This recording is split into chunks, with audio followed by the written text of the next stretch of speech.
안녕하세요. 택작가입니다. 오늘은 여러분에게 반도체 제국의 미래라는 책을 소개해 드리려고 합니다. 이레미디어에서 2019년 10월에 출간된 책이고요. 현재 SK 하이닉스에 근무하고 계신 정인성이라는 작가님께서 쓰셨습니다. 서울대학교 물리학부를 졸업하고 SK 하이닉스 연구원으로 근무하며 반도체 개발 검증 업무를 담당하고 있다고 합니다. 반도체가 한국 경제에 차지하는 중요성에 비해 우리가 가진 반도체에 대한 상식이나 정보가 부족하다는 생각에 집필을 결심했다. 반도체 제조 공정으로부터 오늘날 반도체 제국을 이룬 1등 기업들의 대응과 전략을 살펴보고 새로운 시대에도 승자가 되기 위한 로드맵을 소개한다.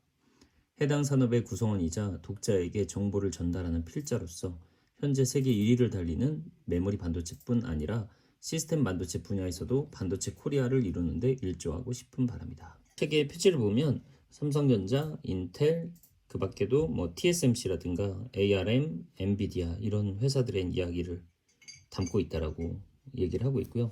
이 책이 굉장히 두껍습니다. 그러니까 페이지가 대략 한 400페이지 정도가 되는 상당히 두꺼운 분량의 책이라고 할 수 있고요. 전문 용어가 워낙 많이 나와서 저도 이 책을 읽는데 좀 어려움이 많았습니다. 그래서 하루에 한 20에서 30페이지 정도로 나눠서 거의 한 1개월 정도에 걸쳐 전부 다 완독을 했던 것 같고요. 반도체 분야가 좀 전문적인 분야죠. 그러다 보니까 어려운 용어가 많이 등장을 합니다. 이 책에도 뒷부분에 용어 설명이 되어 있는데요.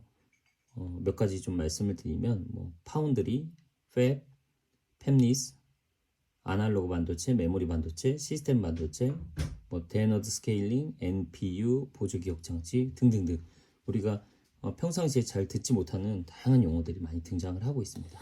이 책에 도전하실 분들은 좀 머리를 좀 싸매고 각오를 단단히 하고서 시작하시길 좀 권해드리고요.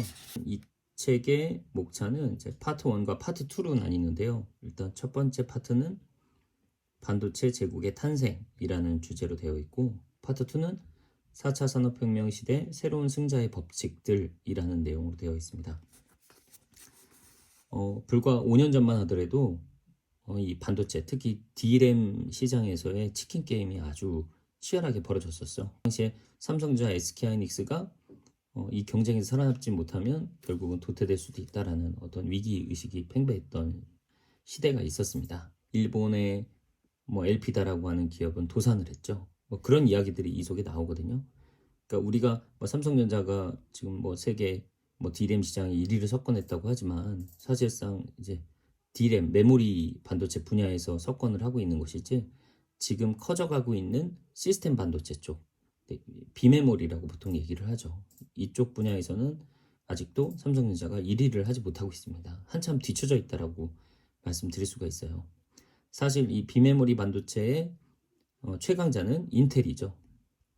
인텔은 여러분도 아시다시피 컴퓨터에 들어가는 CPU의 강자로서 오랫동안 군림해왔고, 다만 현재는 이제 삼성전자가 이제 7나노 공정, 10나노, 7나노, TSMC도 마찬가지죠. 이 두 회사가 미세화 공정 쪽에서 앞서 나가면서 자연스럽게 인텔이 조금 도태되고 종합 반도체 기업으로서 조금 밀리는 그런 모습이 좀 나타나고 있는데요.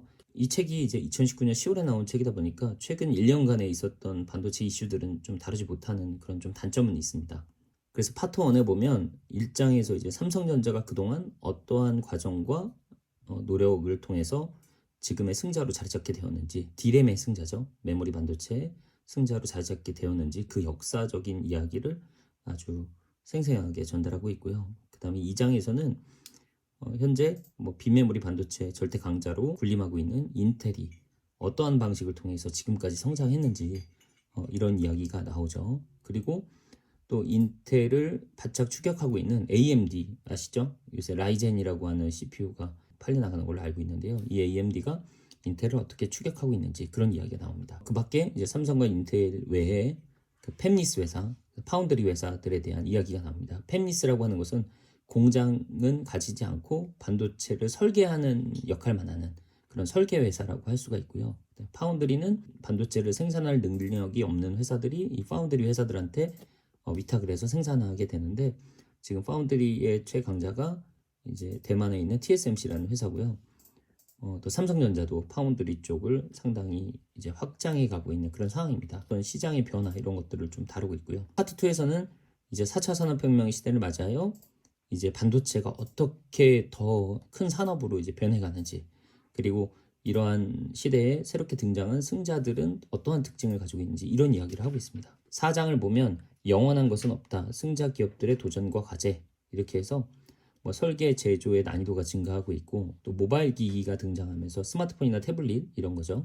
이 모바일 혁명이 일어나고 있고, 따라서 기존의 인텔이 점하고 있던 그런 CPU가 아니라 이제는 AP라고 해서 어플리케이션 프로세서라고 해서 작은 규모의 유닛이라고 해야 되나요? CPU 역할을 하는 그런 AP 이런 것들이 지금 수요가 늘어나고 있고요.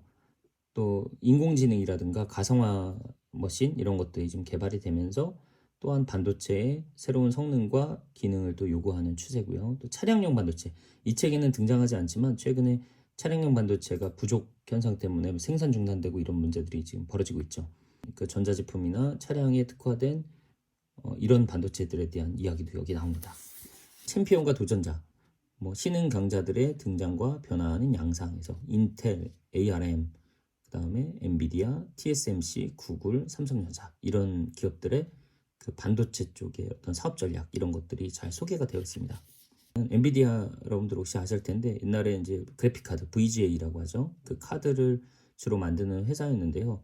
최근에 와서 이제 CPU의 성능을 보조하는 형태로 이 GPU라고 해서 그래픽 카드가 굉장히 좀 주목을 받고 있고요. 또한 비트코인 채굴을 할 때 이 엔비디아의 그래픽 카드가 굉장히 많이 소요가 됐었죠. 그 기업이 최근 아주 크게 이 GPU 시장에서 절대 강자로 좀 군림하고 있고요. 최근에 엔비디아가 이 ARM을 인수하면서 보다 더 이 성장 동력을 얻었다라는 평가가 언론을 통해서 나오고 있습니다. 그리고 구글도 반도체를 직접 생산은 하지를 않았는데 앞으로는 구글은 이제 안드로이드 시스템, 그러니까 모바일의 최강자죠. 소프트웨어 중심으로 성장해온 기업인데 최근에 이런 반도체 쪽의 수요가 증가하는 것과 맞물려서 특히 뭐 서버 시장이라든가 이런 부분에서 점차 이제 제조와 생산 이런 쪽까지도 손을 뻗치는 것 같습니다.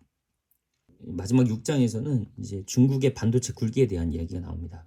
그래서 중국이 반도체를 직접 생산하려고 하고 있는데 미국이 이제 견제를 하고 있죠. 과거 일본이 이제 반도체 최강자로 자리 잡고 있는 상황에서 우리 삼성전자, SK하이닉스가 강하게 경쟁을 하면서 결국은 살아남았죠. 그리고 일본의 엘피다라든가 뭐 이런 기업들이 도산을 했죠. 그런데 우리도 앞으로 이 중국 반도체가 성장하게 되면 결코 우리도 안전할 수는 없다라는 생각을 해볼 수가 있습니다. 끊임없이 반도체가 성장하고 경쟁자들을 물리쳐야만 살아남는 그런 영역이다라는 그런 깨달음을 얻을 수가 있습니다. 책이 만만치가 않습니다. 좀 컴퓨터 쪽의 용어들도 워낙 많이 등장을 하기 때문에 이 컴퓨터 정보 분야에 좀 소양이 있는 분들은 좀 읽기가 어렵진 않으실 것 같고요. 저같이 이제 물리 베이스, 이제 물리 반도체에 대한 기본적인 개념을 알고 있는 상황에서 접근하더라도 상당히 좀 어려웠습니다. 반도체가 어떤 원리로 작동하고 이런 거는 알겠는데 실제 세계에서 이게 반도체를 제품으로 구현되는 데 있어서는 정말 복잡하고 다양한 그런 작업들이 추가되더라고요. 그래서 그런 것들을 좀 꼼꼼하게 이해하기 위해서 좀 정독을 했습니다. 이 책은 좀 반도체 쪽을 좀 전략적으로 투자하시려고 하는 분들한테도 좀 도움이 될 것 같고요. 또는 좀 이런 강한 호기심, 우리나라 삼성전자, SK하이닉스가 어떤 식으로 경쟁하면서 성장해 왔는지 이런 거에 대한 호기심이 있는 분이 좀 읽어보셨으면 좋겠습니다.